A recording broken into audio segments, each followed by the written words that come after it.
आप इस कौमी असम्बली में कोई मुतहदा अपोजिशन बनाने की कोशिश करेंगे, जो और छोटी पार्टियां हैं उनको साथ लेके चलने की हमारी कोशिश होगी। आज हम अचकजई साहब से मिले हैं, मैंगल साहब से भी हमारी मुलाकात मुतवक्को है।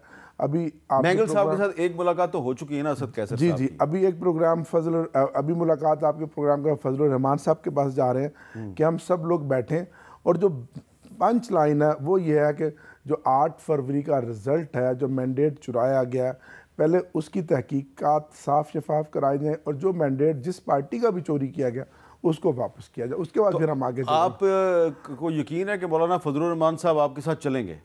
देखिए सर, अभी तो बेसिक जो चीज़ें हैं उनके ऊपर तो वो उनकी और हमारी यकसुई है।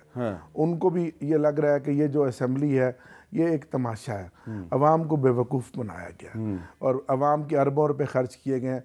अगर इन्हीं को मुसल्लत करना था फिर इस तरह का इलेक्शन करवाने की ज़रूरत ही नहीं थी, फिर जिस तरह काम चल रहा था चलाते रहते। अच्छा, जो आज शोर शराबा हुआ, कुछ लोग कह रहे हैं जी शोर शराबे का मुकाबला था, ये मुकाबला किसने जीता है?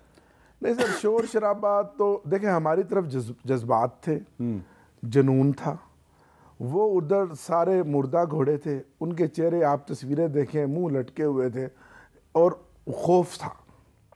एक तो उनको पता है कि हम हज़ारों वोटों से हार के फिर हमें फॉर्म 47 के ज़रिए जितवाया गया, और दूसरा कोई बंदे में एक जिसको कहते हैं ना कोई शर्म और हया होती है, किस मुंह से वो बैठेंगे?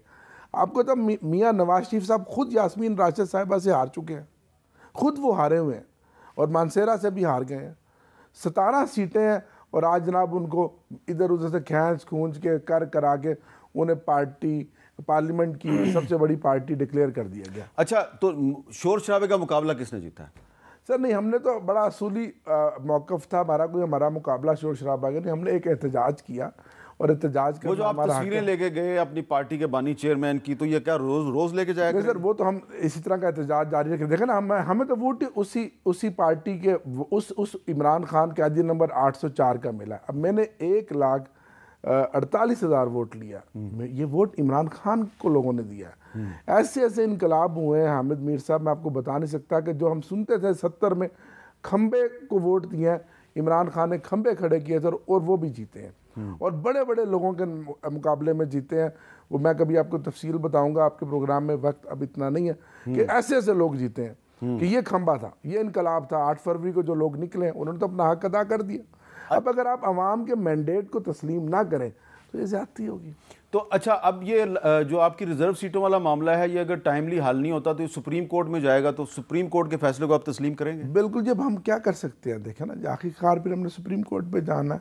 हमने उसकी प्रेसिडेंट भी दिया है, कानून भी दिया है, दलाइल भी दिए हैं, सारी चीज़ें दी हैं, लेकिन जो कुछ हो रहा है आपके सामने, अब क्या मैं आपको बताऊं? अच्छा, कौमी असम्बली में क्योंकि आप तीसरी दफ़ा MNA बने हैं, कौमी असम्बली में स्टैंडिंग कमेटियाँ बनती हैं जी, तो उसमें जो अपोजिशन होता है उसका भी एक कोटा होता है जी। तो आप स्टैंडिंग कमेटियों की चेयरमैनशिप लेंगे? देखिए, ये तो अब पूरा हम आगे, अभी अब हमारा अपोजिशन लीडर का फैसला होना है, हम अपोजिशन लीडर लेंगे, पार्लियामेंट्री लीडर अपना बनाएंगे, और फिर पार्टी की आला क़यादत बैठ कर मशवरा करके ये तमाम चीज़ें जो अपोजिशन को मिलनी है। लेकिन उससे पहले जो नंबर 1 मुतालबा है, हमारी स्पेशल सीटें हमें दी जाएँ, और फॉर्म 45 के जो हमारे जीते हुए लोग हैं उनका मैंडेट हमें वापस दिया जाए। फिर हम आगे बैठने के लिए तैयार हैं, और हम इस मुल्क के लिए, अगर वो आपको फॉर्म 45 पे जो आपका मैंडेट है, जो आप कह रहे हैं कि आप जीते हुए नहीं मिलता, फिर आप स्टैंडिंग कमेटी में, पब्लिक अकाउंट्स कमेटी में नहीं बैठेंगे? सर नहीं, ये फैसला अभी कबल वक्त है। ये फैसला जब टाइम आएगा तो उसके मुताबिक पब्लिक अकाउंट्स कमेटी का चेयरमैन तो अपोजिशन से होता है। यकीनन अपोजिशन से ही होता है। मैं चीफ विप था, मैंने खुद इलेक्शन कंडक्ट करा के शहबाज शरीफ साहब को बनवाया, फिर राना तनवीर साहब को बनवाया। ये अपोजिशन का हक है, हम अपना हक सारा लेंगे, हम कोई हक नहीं छोड़ेंगे, और इस असम्बली में हम एक भरपूर अपोजिशन का किरदार अदा करेंगे। और वो वक्त दूर नहीं कि इसी असम्बली में आप देखेंगे कि इमरान खान वज़ीर आज़म आएगा, इसी असम्बली में, क्योंकि हमारे 180 सीटें हैं। अगर बल्ला ना लेते तो 250 सीटें होती हैं। उसके लिए ज़रूरी है कि पहले इमरान खान साहब जो हैं वो जेल से बाहर आएँ। इंशाल्लाह वो बहुत जल्द आएंगे। इतना यकीन किस तरह है आपको? यानी कि सर अल्लाह की ज़ात पे यकीन है। ये अल्लाह अल हक कहना है कि जो बात इमरान खान करता था उसको इंडोर्स फजल रहमान ने किया, उस सारी साजिश को बेनकाब किया। लेकिन ये अल्लाह की ज़ात बनी है, और ये अल्लाह का करम है कि जो मुस्तफ़ा कमाल साहब की वीडियो आपने देखी, और फिर ऑडियो, और फिर गवर्नर साहब जो बात कर रहे हैं ये अल्लाह की इताअत है। देखिए ना, मैंने तो ये चीज़ें पहले भी देखी है ना कि 2002 में इमरान खान साहब जब अपनी पार्टी के वाहिद MNA थे इस असम्बली में, तो उन्होंने वजारत उज़्मा का वोट मौलाना फजलुर रहमान साहब को दिया था, मीर ज़फ़रुल्लाह खान जमाली को नहीं दिया था।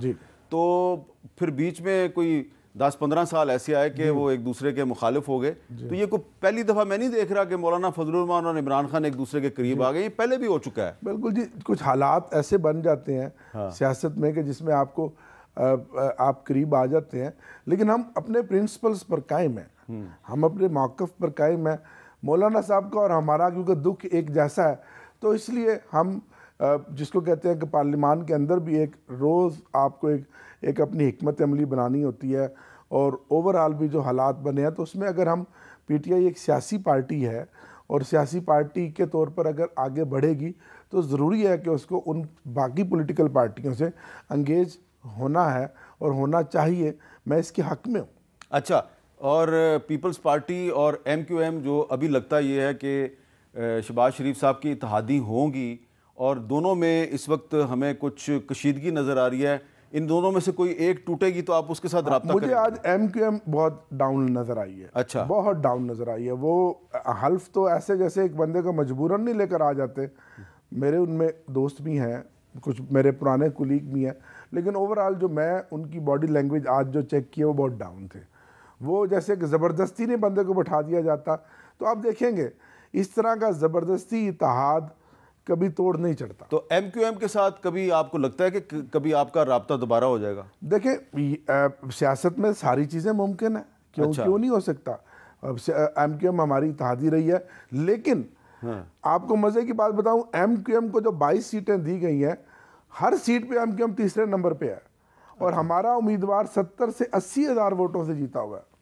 चलें, अब आपके इस बयान के बाद तो फिर MQM आपकी तरफ नहीं आएगी। नहीं, मैं तो हकीकत की बात कर रहा हूँ ना, ये उनको भी पता होगा, मैं तो हकीकत की बात कर रहा हूँ। अच्छा, ये तो हकाइक है। अच्छा, ये जो कराची के किसी भी जगह से बच्चे से पूछ रहे हैं कि आपने वोट किसको डाला? कि आपको बहुत से लोग हमें कहते हैं जी हमें फ़ोन कॉल आई और फिर ये कहा गया, तो फ़ोन कॉलें इनको नहीं आ रही जो अभी तक आपके साथ 92 लोग खड़े हैं, इनको नहीं आ रही फ़ोन? देखें, प्रेशर तो सब पर होता है, और है सबसे बढ़कर ये प्रेशर होता है कि एक बंदा आज़ाद जीता हो और उसको नज़र आ रहा हो कि यह हुकूमत बनने जा रही है। हमारे मेजॉरिटी पंजाब की है, क्योंकि पंजाब भी बैटल फील्ड है, और सूबे में भी जैसे मरीम साहिबा की हुकूमत बना दी गई है, उसके बावजूद लोग नज़रिए पे कायम है, अपनी इस्तेकामत पे कायम है, इमरान खान के साथ डट कर खड़े हैं। मैं उनको खराज तहसीन पेश कर। अच्छा, मैंने आपको आखिर में ना एक बड़ी दिलचस्प चीज़ बतानी है कि अभी कुछ दिन पहले जब तहरीक इंसाफ का एक वफ़द जो है वो BNP के सरबराह अख्तर मैंगल साहब के पास गया पार्लियामेंट लॉजेस में, तो वहाँ पे जब असद कैसर साहब और अख्तर मैंगल साहब मीडिया से बात करने लगे, तो वहाँ पे पुलिस आ गई, और पुलिस ने कहा जी कि ये आप मीडिया के साथ यहाँ पे गुफ्तगू नहीं कर सकते, प्रेस टॉक नहीं कर सकते। तो जब असद कैसर साहब ने कहा जी क्यों नहीं कर सकते, तो पुलिस थी उसने ये कौमी असम्बली सेक्रेटेरिएट का एक जो डॉक्यूमेंट है ये उनको दिखाया, और असद कैसर साहब ने जब देखा तो ये 22 जनवरी 2021 का था, और उस वक्त के डिप्टी स्पीकर साहब जो हैं उन्होंने ये ऑर्डर जारी किया हुआ है कि जी पार्लियामेंट लॉजेस में कोई प्रेस टॉक या प्रेस कॉन्फ्रेंस नहीं हो सकती। और फिर तहरीक इंसाफ के जो हमारे दोस्त हैं उनको अपने ही दौरे हुकूमत के जारी करदा एक हुक्मनामे की वजह से वहाँ पे मीडिया टॉक नहीं करनी पड़ी। तो डोगर साहब, आप जब आप अपने बाकी सियासी जमातों के सरबराहान के पास जाएंगे तो वो आपको इस तरह की बातें तो बताएंगे, तो मेरा ख्याल है माजी की गलतियों से सबक भी सीखना चाहिए। जी बिल्कुल बिल्कुल, है ना? मैं समझता हूँ पार्लियामेंट लॉजेस एक पार्लियामेंटेरियन की रिहाइश है, वहाँ सियासत होती है, तो पार्टियाँ मिलती हैं, वफूद मिलते हैं, तो वहाँ एक जगह ज़रूर ऐसी होनी चाहिए कि जहाँ मीडिया टॉक होनी चाहिए, और हमारे सहाफ़ी भाई जो आते हैं उनको भी वहाँ फैसिलिटेट करना चाहिए। ठीक है।